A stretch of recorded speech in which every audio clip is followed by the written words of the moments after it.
Hey guys, today we're gonna do day 2 of point slope form. I'm gonna work some examples so that you know how to do your homework.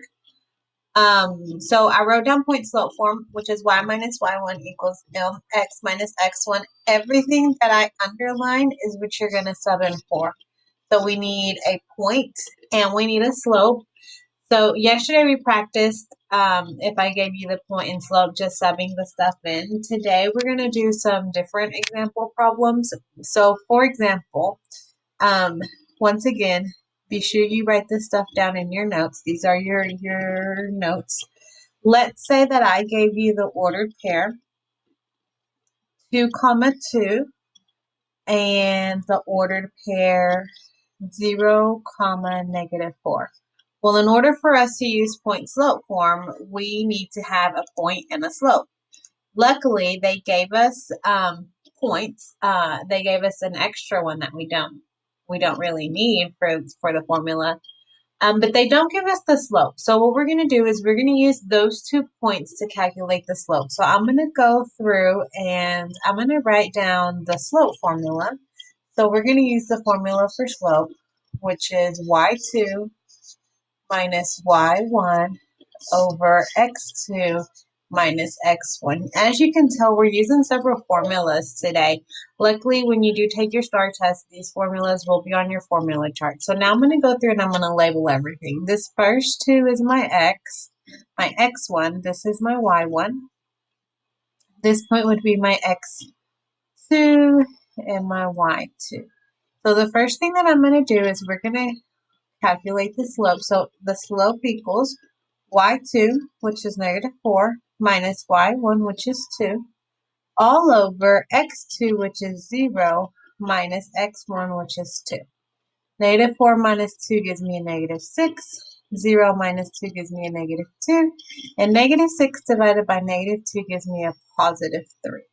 So now I know the m that I'm going to use, and I have some points. Since the formula says x1 and y1, I'm going to use these points to sub into the point slope formula.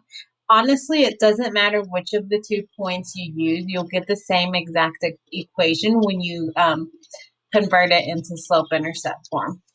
So now we're going to sub into the point slope form, which says y minus y1, my y1 is 2, equals m, which we calculated was 3, parentheses x minus x1, which is 2. So if a problem asks for an equation, we can stop there.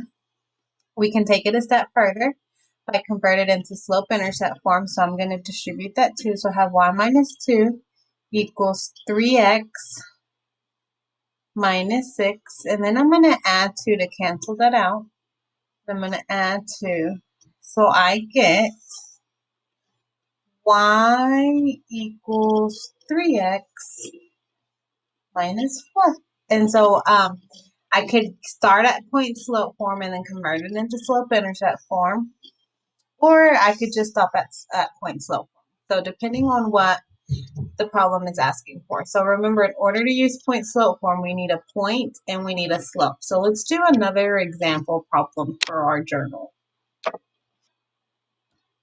Excuse me. Okay, so let's say that I gave you the ordered pairs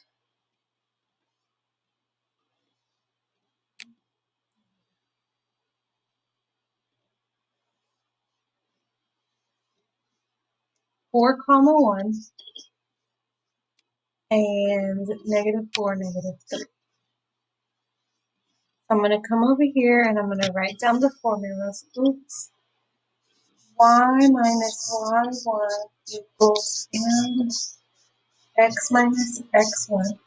And then my slope formula, which is y2 minus y1 all over x2 minus x1. Let me fix this. Negative 4, comma negative 3.